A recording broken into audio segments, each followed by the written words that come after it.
WeWork is set to vacate two prime locations in Singapore, Bloomberg reported on Tuesday, underscoring the co-working giant's struggles in one of its most promising markets. The affected spaces include a facility spanning the 17th to 20th floors of Manulife Tower, which has ceased operations, and a three-floor office at UE Square, scheduled to close by 2025. In a statement to Bloomberg, WeWork acknowledged that while Singapore remains a priority market, it had made the difficult decision not to renew leases at these locations.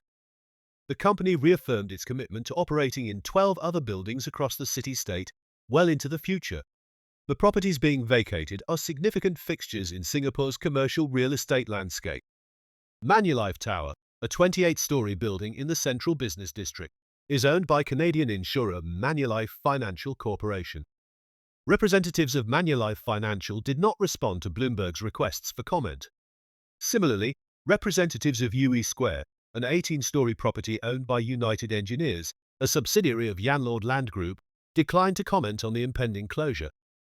According to Bloomberg, WeWork's decision comes amid mounting challenges in Singapore's office market. Since entering Singapore in 2017, WeWork rapidly expanded its footprint in the city-state, aiming to capitalize on its role as a regional business hub.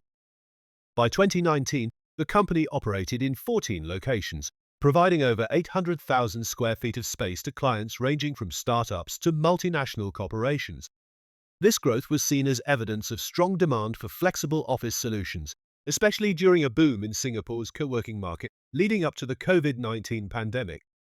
However, the city-state's office market has faced headwinds.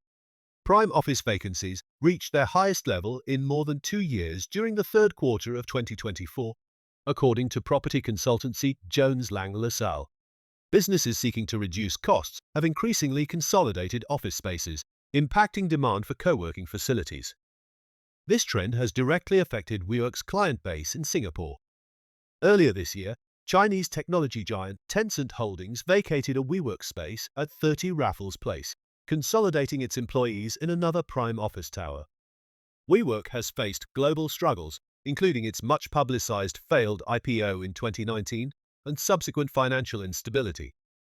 The company filed for bankruptcy in late 2023, further highlighting its challenges. Since then, WeWork has been undergoing restructuring, including lease renegotiations and property rationalizations, which have led to reduced operations in several markets, including Singapore. The company exited bankruptcy in May 2024 and has since been focused on rationalizing its real estate portfolio globally.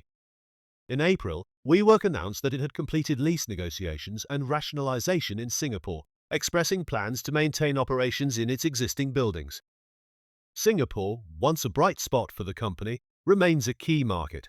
A mass return to office work following the COVID-19 pandemic had briefly boosted demand for flexible office spaces in the region. However, WeWork's recent closures signal the challenges it faces in sustaining growth and profitability amid evolving corporate strategies and rising costs. Despite these closures, WeWork continues to highlight its commitment to the Singapore market. In its statement to Bloomberg, the company emphasized that its 12 remaining locations in Singapore are integral to its long-term strategy. However, the co-working sector in Singapore faces stiff competition.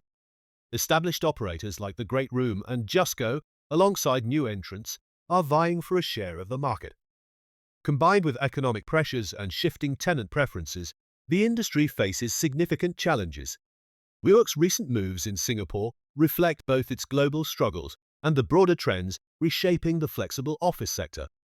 While flexible workspaces remain relevant, their success depends on adapting to the shifting demands of the corporate landscape.